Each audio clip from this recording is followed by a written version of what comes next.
Dag, mit navn er Jakob Munk. Velkommen til min danske YouTube-kanal, som jeg har åbnet her for et par måneder siden. Jeg har lavet YouTube-videoer i flere år, og de fleste videoer, jeg har lavet, de er på engelsk. De ligger på min engelske kanal. Men her er min danske kanal, og som du kan høre, da jeg selv dansker, jeg bor her i København, Valby. Jeg er 67 år gammel, jeg er kultursociolog af uddannelse, og jeg er egentlig pensioneret.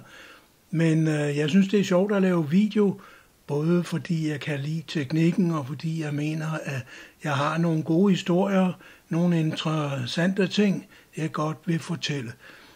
Og hovedindholdet i den her kanal, det bliver anmeldelser af film, bøger, events, koncerter, ting og sager, der sker.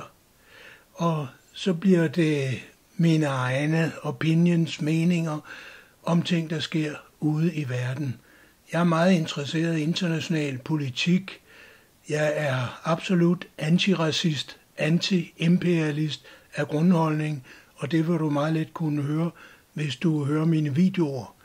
Men udover de ting, jeg selv vil lave her på kanalen, så vil jeg da meget gerne samarbejde med nogle andre, både om det tekniske og om det indholdsmæssige. Så hvis du også laver YouTube-video, eller hvis du har lyst til at prøve at være med, jeg lader være med at tro, det er noget, man tjener penge på. Det gør man absolut ikke. Men alle udgifterne til det, jeg laver, dem afholder jeg selv. Det betaler jeg ud af min folkepension. Så du får ikke nogen udgifter, men du får heller ikke nogen indtægter. Til gengæld får du en masse oplevelser. Og du er som sagt velkommen. Der er altid brug for en fotograf, en stand-in, der er brug for en kritiker, der er brug for mennesker, der vil deltage, så der er helt sikkert også brug for dig, hvis du har lyst til at være med.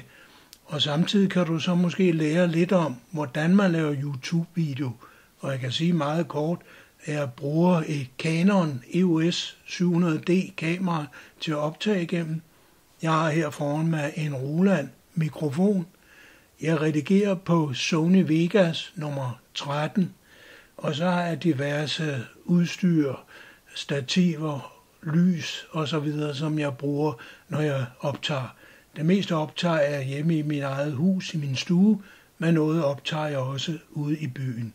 Som sagt, du er velkommen til at være med, hvis du er interesseret, og hvis du bare vil se mine videoer, så er du også velkommen. Skriv endelig dine kommentarer nedenunder, og jeg er kun glad, hvis du tegner abonnement.